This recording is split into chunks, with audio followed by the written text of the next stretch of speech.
3 de la tarde, 26 minutos. Seguimos aquí en Avenida Refugio a través de Radio Ciudad y Ciudad Televisión. Y tenemos visitas aquí en los estudios. Sí. También es, la verdad, que un honor tenerlo aquí para que nos cuente un poco más acerca de su visión de lo que están presentando en estos momentos. Esta mañana se realizó un foro por la Ley Federal de Cultura a nivel nacional y estamos con los diputados nacionales, Lucila Massín y Daniel Filmus. Gracias por venir. Ay, yo brindo un aplauso. Sí. Un aplauso. Gracias por venir. Gracias, Por hacerse chicas. el tiempo, sobre todo, Sí, porque sé que están muy tal cual. atareados. Seguimos con el foro. Sí, así que, ¿cómo estuvo el foro esta mañana? Bueno, estuvo muy bueno, inauguró Jorge Pecanich, contando un poco la experiencia de Resistencia y la experiencia del Chaco, una de las pocas provincias que tenemos ley de cultura, Sí. una de las provincias que tenemos ley de mecenazgo, así que justamente venimos acá, en reconocimiento al esfuerzo que ha hecho el Chaco en el tema de cultura, la diversidad cultural que hay en el Chaco, la tradición que tiene respecto de la cultura, y estamos reunidos con los representantes de la cultura de todas las provincias del NEA. Y eso nos parece importante para discutir y tener una mirada regional respecto de una futura ley que lo que tiene que hacer es federalizar la cultura. La cultura está muy centralizada, queremos federalizarla. Sí, esa era la pregunta, ¿no? ¿Por qué es necesario, por qué es importante tener una ley federal de la cultura?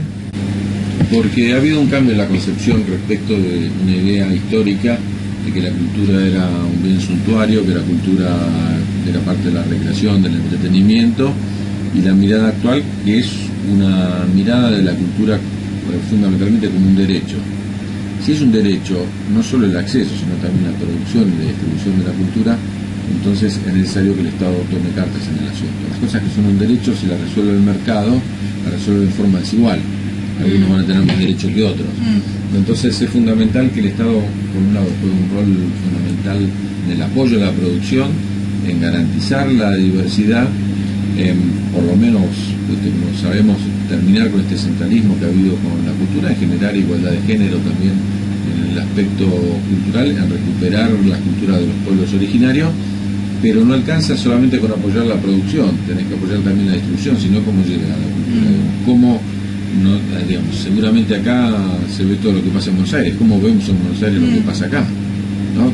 Seguramente los pueblos originarios tienen la oportunidad de ver los grandes centros urbanos, bueno, cómo nosotros en un país plural y cuya cultura tiene que ver con la síntesis de muchas miradas culturales distintas, cómo podemos todos acceder a todas las producciones culturales y cómo se reconoce por un lado al trabajador de la cultura y cómo por otro lado garantizamos fondos.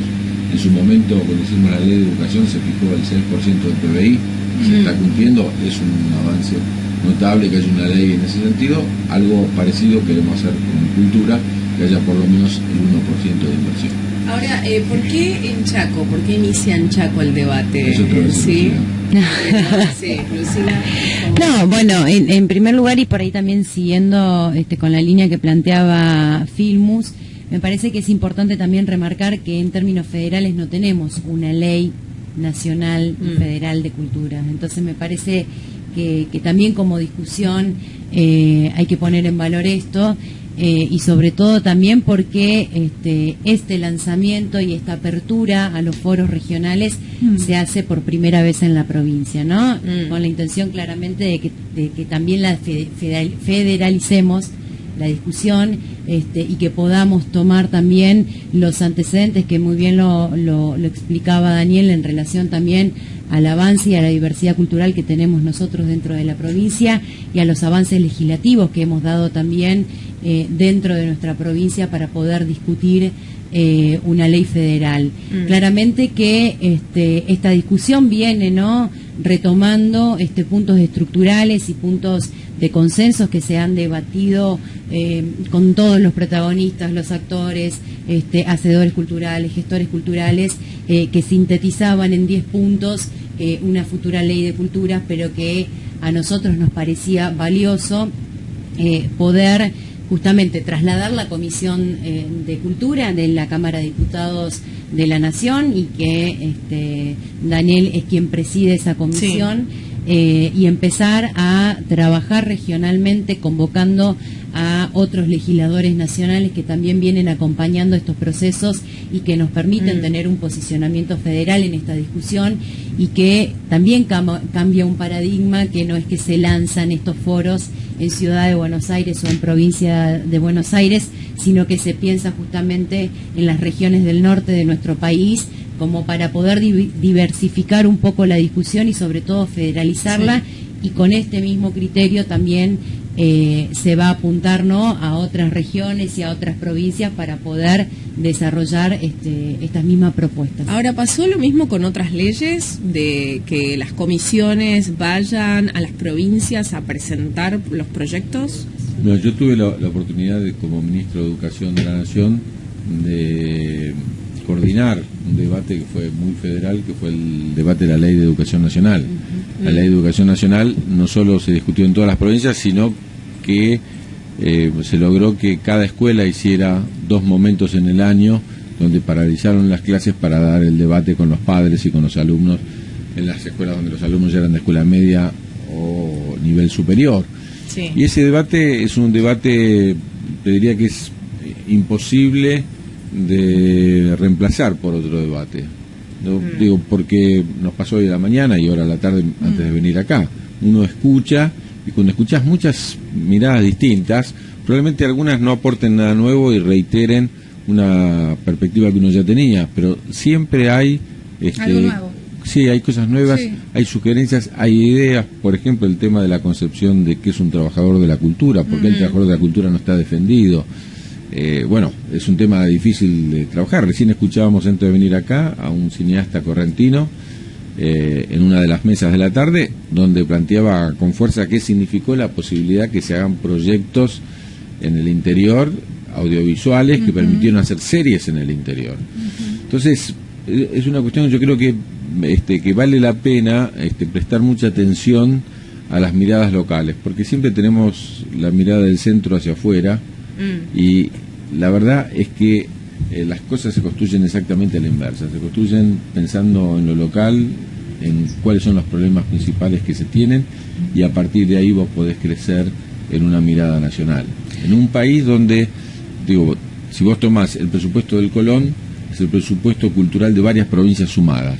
Estoy hablando de una institución de la Ciudad de Buenos Aires, notable, hermosa, que se lo merece, pero donde vos ves la desigualdad en las posibilidades de acceso que tienen los porteños y las porteñas respecto del resto del país, y te lo dice un porteño justamente. Sí, me parece que también sumado a eso, también hay que reivindicar, ¿no?, la cultura popular que está también y que nos atraviesa en todas las etapas de nuestra vida, y digo, también en el desarrollo de la sociedad. Digo, también poner en valor todos los desarrollos culturales vinculados a lo popular, y que claramente, digo, hay una connotación directa en relación al diseño, a la planificación, a la ejecución, que surge, ¿no?, desde los sectores muchas veces más vulnerables o más populares, y que son esos sectores que también consumen esa misma producción, y me parece que hay que tener esa apertura también para poder discutirla, ¿no? Creo que muy firme con esto, ¿no? Creo que lo que acredita el valor también de este encuentro y de este foro tiene que ver justamente con esto, de generar también un compromiso legislativo a la hora de discutirlo, porque entiendo que se han generado ámbitos para poder plasmar estos 10 puntos, pero creo que acá hay una razón concreta, ¿no?, de la presencia de diputados nacionales de toda la región que participaron, que estuvieron presentes el día de hoy en la discusión, en la apertura, en el debate, y sobre todo que podamos visibilizarlo a través de la comisión, con el diputado Filmus, que es quien preside la comisión, de tener la clara intención y la voluntad política de contar con una ley federal de culturas para justamente, ¿no?, generar esas asimetrías o esas brechas según las regiones o según las provincias, sino que podemos tener un encuadre general de dónde discutir, cómo discutirlo y cuáles son los puntos centrales para esta ley. Sí, cuando ustedes comentan, describen esta necesidad de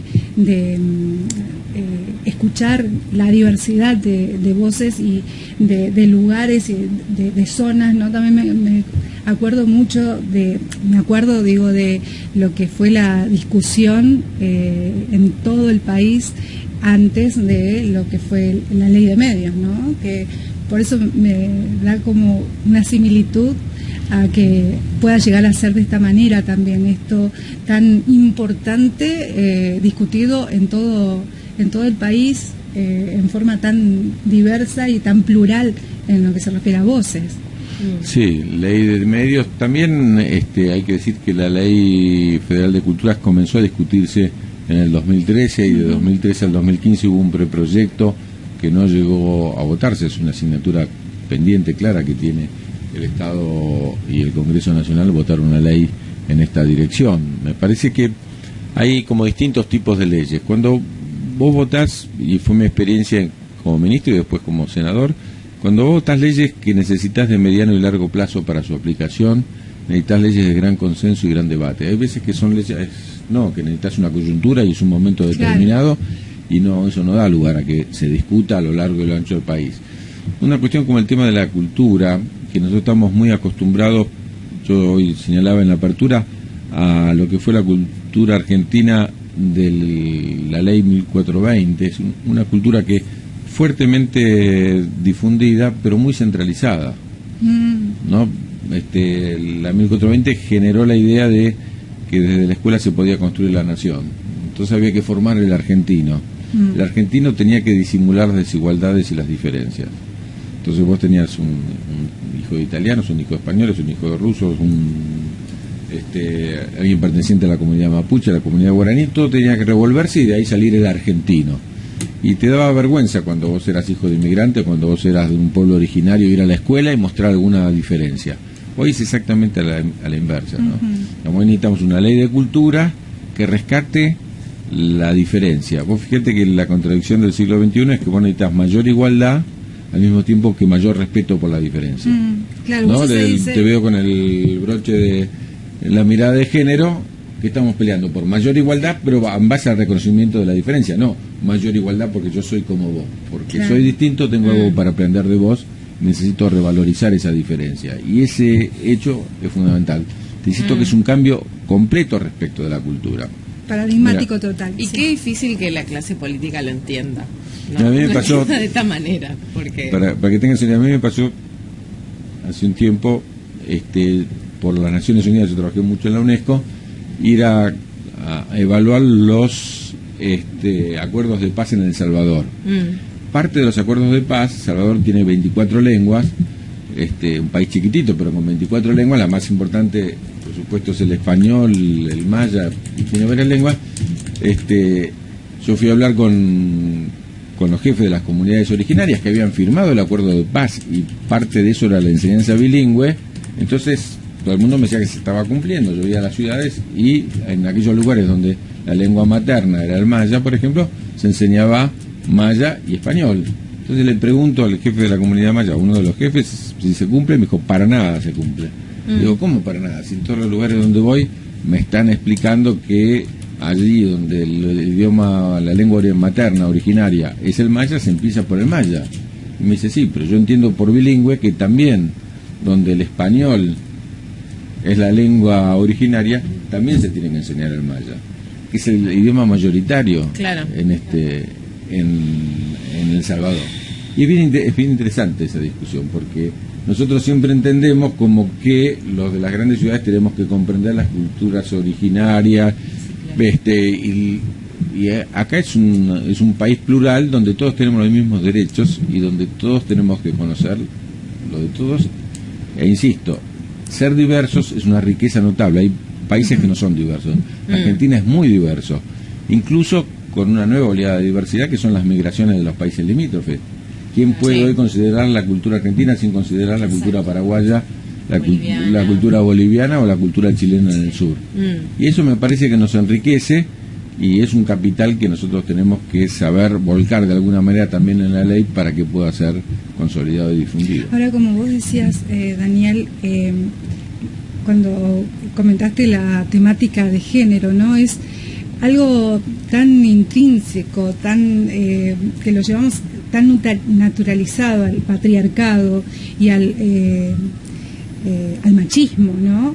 Que es verdad que en los gobiernos, no un gobierno, sino los gobiernos nunca le prestaron atención, nunca le dieron el valor que tiene que darse, digamos, a la cultura, porque es algo que es constante, es cotidiano, digamos. Cuando hablamos de conciencia o de concientización, digamos, en la comunidad, hablamos de cultura, de cambiar la cultura en la cabeza, digamos, desde chiquititos a los niños y niñas, lo que ¿no? decimos, cómo lo decimos. Cómo lo decimos, Sí. ¿no? Y eso también es cultura, es parte de la cultura. Por supuesto que sí. Vos mirá el movimiento de mujeres, que yo creo que es el movimiento más importante que tuvo la Argentina junto al de derechos humanos desde el 83 en adelante.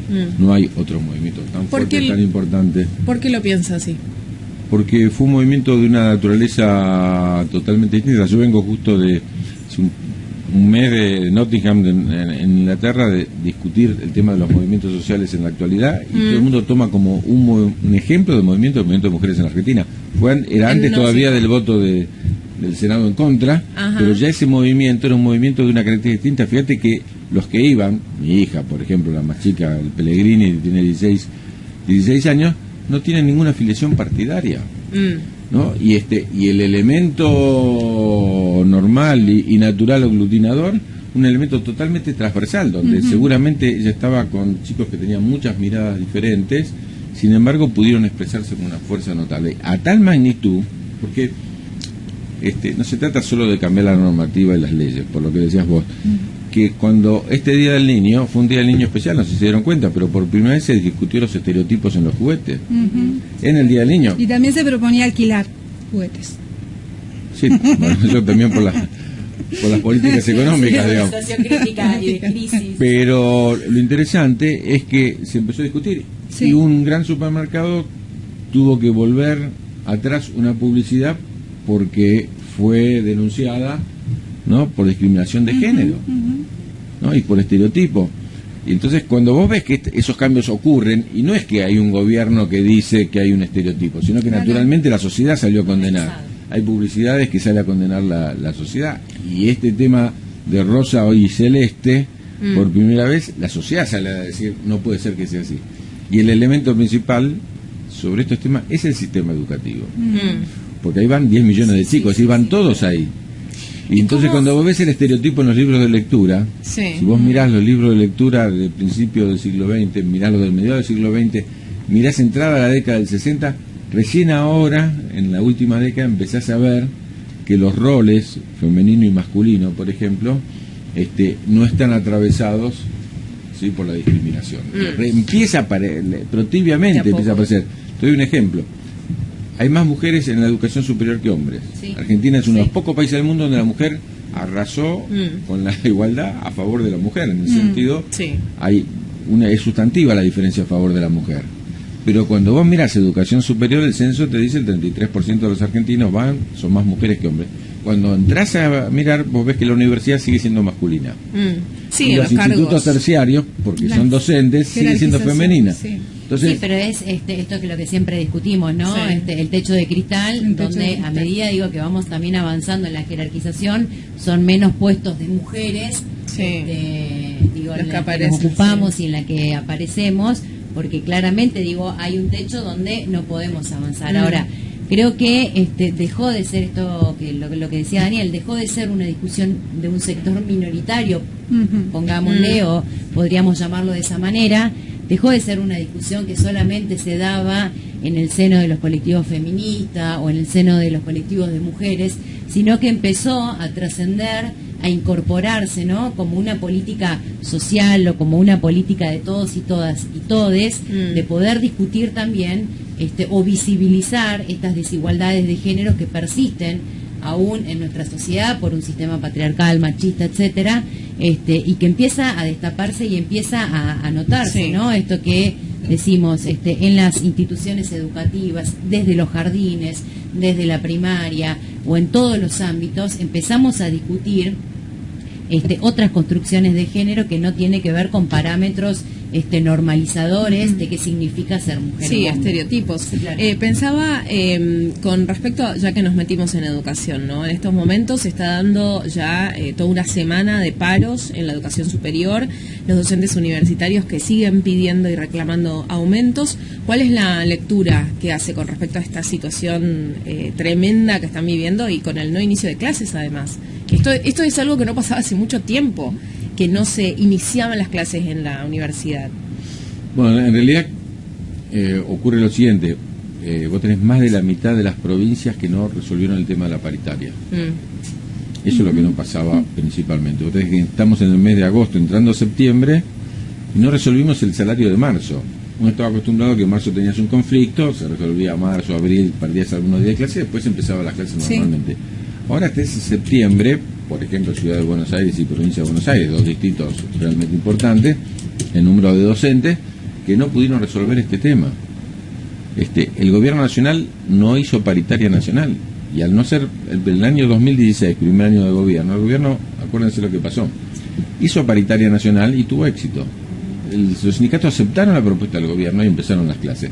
La universidad, yo soy profesor universitario, salimos a la calle para pedir lo mismo que habían logrado los docentes. Nos dieron lo mismo de lo que lograron los docentes y entonces no paramos. Y no hubo conflicto en la universidad, una movilización enorme, gigantesca frente al Ministerio de Educación, se logró lo que se quería y no hubo conflicto. En el 17 se hizo todo lo contrario, no hubo paritaria y tampoco hubo arreglo en la universidad y tuvimos paro. Si vos fueras gobierno, ¿qué repetís? ¿El éxito del 16 o el fracaso del 17? Bueno, este gobierno repitió el fracaso del 17, lo que quiere decir que es premeditado y que le importa poco que haya huelga en la universidad. Te digo, es la primera vez, yo doy clase en el primer año de la Universidad de Buenos Aires y en el último, pero en el primer año es la primera vez que está parando toda la sede del ciclo básico común, está parando toda y hace las clases en la calle. Gente también, que nunca había parado en su vida, pero que dice, no puede ser que si el año pasado ya perdimos el 10%, este año nos ofrezcan el 15% en 4 cuotas. Ahora, por suerte, en la última ya dijeron 15 en 3 cuotas, ¿no? Ese fue el gran avance. Y la inflación va a ser el 32, 35, entonces ya perdimos el 10, quieren que perdamos el 15% más por lo menos. De hecho, acá en la universidad de la provincia, en la Universidad Nacional del Nordeste, también hubo un fuerte acatamiento al paro y en particular en la Facultad de Humanidades, entre el 90 y el 95% del personal universitario está de paro, digo, no ha iniciado las clases, con lo cual digo, también eso se siente muy fuerte en la continuidad. Claro, y se nota muchísimo en las clases, ¿no? Y en las distintas carreras, en realidad, publicaban el listado de todas las materias que no iban a empezar esta semana. Y bueno, es más de lo mismo, ¿no? También pensaba en el análisis político ya en estos pocos minutos que nos quedan. ¿Cómo se está preparando el justicialismo, el Frente para la Victoria, Unidad Ciudadana, no sé cómo lo quieran llamar? Yo tengo las tres identidades, claro, de justicialismo. Por eso, digo, para el 2019. Y me imagino que... ¿Y yo también? Sí. Yo también. Somos personalidades diversas. Pero no... yo creo que hay dos momentos. Hay un momento que es el actual, que hay que discutir principalmente el programa y cuáles son los elementos básicos para generar condiciones para que el 9 de diciembre del 2019 sea el último día de un gobierno neoliberal. Entonces vos tenés dos momentos. Un momento que tenés que discutir, que yo creo que hace falta una unidad muy amplia, muy generosa, muy plural, pero que tiene que tener un programa, no puede ser la unidad con cualquiera, digamos. ¿Muy amplia implica al radicalismo? Bueno, yo he estado en varias mesas con Ricardo Alfonsín, por ejemplo, y pienso casi igual respecto de muchas cosas con las cuales serían centrales para gobernar. No sé si le da al radicalismo como para poder estar. El viernes a la noche estuve en la cena especialmente invitado por el Partido Socialista de la Ciudad de Buenos Aires, que tradicionalmente estuvo con Lustó y muy cerca del gobierno, y ahora dice, mira, no se puede apoyar esta política porque es romper con todas las tradiciones del socialismo. Entonces, me parece que cuando digo muy amplia, muy generosa y muy plural, implica que vos definas quiénes están adentro y quiénes están afuera por 2 temas nada más, que no es poco. En primer lugar, el programa, es decir, cualquiera que quiera hacer lo mismo que está haciendo este gobierno, por supuesto no. Entonces, un programa de transformación que continúe a grandes rasgos lo que se hizo entre el 2013 y el 2015, en el sentido de una distribución más justa y un crecimiento del país mirando hacia adentro. Ese es un tema. Y el otro es que nadie puede estar que excluya al otro. Si yo no voy a estar con alguien que diga, bueno, mira, mi límite es, y se ponga límite dentro del campo popular, porque eso ya termina con el tema de la unidad. Se habla de un acercamiento a Felipe Solá. No. ¿Es posible? No un acercamiento. Yo trabajo en un grupo que se llama G7, que es un grupo en el cual hay 2 candidatos, 2 precandidatos, uno podría decir a presidente, Agustín Rossi, con quien trabajo yo todos los días en la Cámara de Diputados, y está Felipe Solá, pero yo estoy seguro de que los 2 pueden competir, lo que te iba a decir para el año que viene, que es competir en una PASO si los 2 tienen legítimas aspiraciones a ser presidente. Nosotros apoyaremos, por supuesto, como en mi caso, Agustín, que es con quien comparto la mayor parte de las miradas políticas, pero Felipe no me cabe duda que es un hombre que tranquilamente, si miramos para adelante, podemos pensar similar. Si miramos para atrás, nos vamos a pelear. Él me va a decir, bueno, pero ese gobierno que vos estuviste, no sé, él estuvo también, ¿no? Pero puede decir eso, y yo le voy a decir, bueno, pero vos votaste el acuerdo con el fondo. Si empezamos ahí, nos vamos a pelear. Pero, por supuesto, no solo él, yo creo que Rodríguez no sé, te podría mencionar muchos más, Pino Solana, no sé, muchos candidatos o aspirantes a ser candidatos con los cuales uno podría competir en unas PASO, y como indica las PASO, si uno gana, como diría Cafiero, encabeza, y si uno pierde, tiene que acompañar. Sí, como fue la conformación del Frente para la Victoria en sus inicios también, digamos, ¿no? Con muchos, merece más acá también. Sí, con muchos partidos, digo, de distintos extractos que se sumaron. Frente total. Sí. Sí, yo creo que también la característica, digo, agregando a la visión programática, la característica es justamente esto, identificar que nos encontramos en un escenario político, social, económico, financiero muy complicado, digo, para la mayoría del pueblo argentino, y creo, digo, que varios sectores que nos vinculamos a la política claramente van identificando, digo, que la situación es crítica y que necesitamos generar un gran frente de acumulación y de fuerzas políticas para reconstruir, ¿no?, este país con las consecuencias que nos quedan, y sobre todo entendiendo, digo, que hay otro proyecto político, otro proyecto de país que entendemos, digo, que los argentinos se merecen. Digo, me parece que la mayoría del pueblo argentino está atravesando una situación muy difícil, y creo que el centro de la escena en este sentido es la gente y es el pueblo. Me parece que tenemos que hablar en clave de pueblo y tener quienes nos sumamos a la política, tener la apertura, digo, de poder escuchar con mayor apertura la crisis y la situación difícil que está atravesando el pueblo argentino, sobre todo para ofrecerle una esperanza, ¿no?, de reconstruir lamentablemente lo que nos queda o lo que nos va a quedar, para generar una alternativa política. ¿Y Cristina en 2019?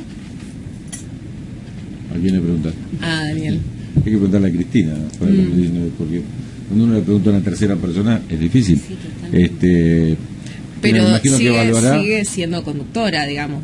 Por supuesto, nosotros estamos en una fuerza que conduce Cristina, pero de ahí a la pregunta si va a ser candidata o no va a ser candidata, es una pregunta que tiene que definir ella, y me imagino que va a tener que ver también con esta capacidad y posibilidad que tengamos nosotros de apertura y de ampliación del horizonte. Yo creo que ella en el acto que estuvo en Avellaneda dijo cuál es la prioridad, y la prioridad, como decíamos antes, es que el 9 de diciembre del 2019 no haya un gobierno, es el último día de un gobierno neoliberal. El 10 de diciembre ya para siempre en la Argentina hayamos aprendido, porque estamos reiterando en buena medida lo que nos pasó en los 90, que hayamos aprendido que estos gobiernos miran solamente lo que le interesa a muy poquitos o a los que están afuera. Entonces, si aprendimos eso y somos capaces, tenemos que ser muy sabios, tenemos que ser, porque enfrentamos un poder muy concentrado, muy fuerte y que maneja muchos recursos. Entonces hay que ser muy sabios, hay que ser muy generosos, hay que ser muy plurales. Pública. Y en el caso de Cristina, si es que, bueno, ella sería es la conductora, pero ella sería la candidata, ¿qué es lo que, según ustedes, debería cambiar, si es que tiene que cambiar en algo? En su conducta, en su postura, en su actitud, si es que algo debería cambiar. Yo no analizaría desde el punto de vista personal, porque sería una falta de respeto lo que una persona tiene que cambiar. Pero, por ejemplo, estamos discutiendo la ley de cultura. ¿Por qué estamos discutiendo la ley de cultura? Porque está pendiente. Porque está pendiente, exactamente. Ese es el trabajo nuestro. No está, la ley de educación superior, estamos hablando de universidad, la votó, estuvimos 12 años en el gobierno. ¿La cambiamos? No la cambiamos. No estuvimos bien, había que haberla cambiado. La ley de cultura había que haberla aprobado. Hoy también hablamos mañana, se hablaba de la ley del libro. No tenemos ley del libro y las pequeñas y medianas editoriales sufren una barbaridad que no hayamos podido aprobar una ley del libro. Había que haberla hecho. Si yo te cuento las 100 cosas, bueno... la despenalización también. La despenalización. La deuda de la democracia absoluta. Claro, te decir, hay tantos temas que quedaron como asignaturas pendientes. Algunos dirán, bueno, pero una vez yo compilé un libro que se llama Pensar el Kirchnerismo, donde le pedía a 12 protagonistas, Mempo Giardinelli, por ejemplo, que no fue funcionario, pero bueno, Horacio González, Tayana, Tedesco, muchos funcionarios que digan qué cosas faltaron, qué cosas se hicieron, qué cosas no se pudieron hacer, qué cosas faltaron. Porque si uno tuviera que hacer una autocrítica del 2015, nosotros fuimos una elección muy pensando en el pasado. Entonces repetíamos una y otra vez las cosas que hicimos. Y por eso la verdad que el pueblo nos pagó, porque por lo que hicimos fuimos elegidos en el 2007, después fuimos reelectos con el 54% Cristina en el 2011. Mirá si no, 54%, nunca en la historia argentina se había llegado a eso, y a 30 puntos de diferencia. Así que había un reconocimiento fuerte. El tema es que tenés para el futuro, porque se vota para adelante. Se vota para adelante. Entonces, si nosotros damos cuenta, explícita o implícitamente, de las asignaturas pendientes y miramos qué es lo que hace falta hoy, ¿no? Por ejemplo, nosotros no pudimos terminar con el proceso de sustitución de importaciones y también entramos en una crisis de la balanza de pagos, que como todos sabemos que nos impidió tener los dólares que necesitábamos y terminamos en lo que la derecha llama el cepo, que nosotros no lo llamamos así, pero que tuvo que ver con la restricción de dólares. Está visto qué pasa cuando se restringen los dólares. O vos los usás para la producción, como hicimos nosotros, o te los ponen a 30 pesos. Sí. ¿No? Está claro. Entonces, te insisto, me parece que no, sin hablar de qué cosas personalmente debiera hacer tal o cual candidato, y en particular Cristina, yo diría que qué tenemos que hacer nosotros. Y claro, yo le pregunté desde la oposición, desde quienes están en contra y que no la ven a ella, digamos, y que podría llegar a integrar el frente, digamos, ¿no? Aquellos que no, tendría que cambiar esto, tendría que ser distinta, por ahí haya alguna posibilidad, por eso, nada más que por eso lo digo, sí, ¿no? sí, pero... porque es cierto lo que decís, por ahí no es una falta de respeto hablar de la persona, ¿no? Sino más bien de la gestión. Sí, del lineamiento político, exactamente, digamos, sí, de decana del armado. Pero yo tomaría una pista que es la siguiente. Yo fui ministro en el 2003. Hace muchos años fui ministro. De un gabinete, ¿cómo era? Un gabinete muy amplio. Estaba Bielsa, estaba Vélez, estaba Ginés, no sé. Bueno, pero cuadros técnicos también, digamos. Claro, pero tenías una amplitud, estaba Lavagna. Después se puso Caña, fue ministra de Salud, la amplitud que había, no, Cobo fue vicepresidente, ¿no? Así que en un momento, para que vos tengas la fuerza política necesaria para hacer transformaciones, necesitas abrirte, ¿no? Nosotros llegamos con el 22% de los votos, el país estaba en un caos tremendo. Bueno, parecido a lo que va a pasar en el 2019, vamos a estar en una situación gravísima en lo económico para poder salir, vamos a intentar convocar a todas las fuerzas nacionales, ¿no? Vamos a tener que pensar en grande cómo hacemos para que todos tengan una participación en un gobierno que probablemente sea un gobierno de unidad nacional. Agustín, por ejemplo, siempre dice, hace falta un gobierno de unidad nacional, donde todas las fuerzas que defiendan a la Argentina, no una pequeña minoría o las potencias dominantes, tienen que tener lugar en ese gobierno. Me parece que es importante. Entonces, y cuando uno la ve con quien dialoga Cristina hoy todos los días, uno ve que busca la mayor apertura, la mayor amplitud y tratar de convocar a todos. Ahora, ¿sorprendió la actitud de algunos que estaban dentro del Frente para la Victoria y que 11 de diciembre de 2015 se fueron al bando opositor directamente? No sé, pienso en Abel Medina, otros. Bocio. Ay, no sé. No, te vuelvo a decir. ¿O ya venía? No, por supuesto sorprendió, actitudes? y en algunos casos más que otros, para los que pensamos de una manera. Pero si vos me decís para el futuro, nuevamente, yo miraría con quienes tengo coincidencias para construir un programa común. ¿Y con Capitanich? Por supuesto que sí, parte por el afecto personal, te digo, y la militancia de todos estos años, desde el mismo 25 de mayo de 2013 en adelante. Coqui fue un hombre que estuvo siempre en la discusión, en el debate, en el aporte, y jugándose él personalmente como lo hizo cuando le tocó ser jefe de gabinete. Así que por supuesto que sí. Además se mantuvo, digamos, en el lineamiento, ¿no? O sea, no sí, hizo la insisto, gran hoy digo, aparte entrañable Coqui en el afecto, pero te digo, hoy yo he hecho un esfuerzo enorme y lo hago. No sé si tiene la oportunidad, pues yo lo hago, pues voy a muchos ámbitos donde me toca estar con sectores que en estos años no hemos pensado igual, y que he sentido que su crítica incluso a nuestro gobierno ha sido injusta, excesiva, porque la crítica es bienvenida. Sin embargo, me parece que estamos en el momento de construir mayoría, y para ganar hace falta la mitad más uno. No solo para ganar, para gobernar con política de Estado, de mediano y largo plazo. Entonces, me parece que es un momento donde, más que mirar para atrás, tenemos que ver esto del programa, de la no exclusión y de la construcción colectiva. Bien, bueno, le agradecemos muchísimo a ambos que hayan venido. Y ¿va a continuar estos foros? ¿Cómo sigue, más allá de lo que sucede ahora, que empezó hoy? Hoy es el primer foro acá en la provincia. Como tal, nos hemos reunido, te digo, no habremos tenido menos de 50 reuniones con todos los actores. Hay una multisectorial de la comunicación donde están todos los sectores de la televisión. No hay una ley de televisión, asignaturas pendientes, SATSAI, Sindicato de la Televisión lo plantea, pero plantean también la falta de programas nacionales. Tenemos programas turcos.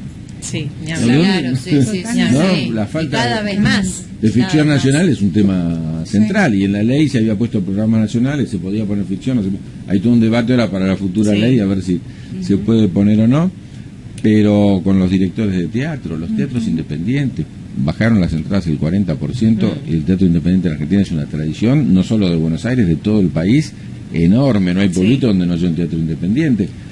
Hemos estado reunidos, por supuesto, con la gente de la danza, que no tiene ninguna ley, los escritores no tienen ninguna ley, hay un montón de sectores, ¿no? La gente, los artistas plásticos, vos mirás las esculturas, caminás Resistencia con gusto, porque ves las esculturas, son trabajadores de la cultura que no tienen ninguna protección. Hemos estado reunidos con cada uno de esos grupos, discutiendo cuáles son sus problemas. Sobre esa base se construyeron esos 10 puntos, y sobre la discusión anterior, ahora viene el tema de los foros. Habrá un borrador de ley que se volverá a colocar en discusión. La idea es tener 2 vueltas, como fue la ley de educación, y sobre ese borrador y sobre esas correcciones, yo soy un optimista. Presentarlo el año que viene Y sacarlo el año que viene. Lo que te decía es que si vos tenés el apoyo de todos los bloques provinciales que defienden la cultura federal y que quieren esta descentralización de la cultura y quieren igualdad en la distribución de recursos, seguramente aún en este gobierno sos capaz. En el caso de las tarifas, nosotros sacamos 133 votos y el oficialismo 95. Se trata que quienes fueron elegidos como oposición voten como oposición. En este caso, quienes defienden la cultura popular realmente acompañen este proyecto. Desde ya le agradecemos mucho a ambos que hayan venido, no les robamos más tiempo, y bueno, muchas gracias por venir. Y volvemos al seminario. Así es, tanto a Daniel como a Lucila. Muchas gracias. Muchísimas gracias, chicas.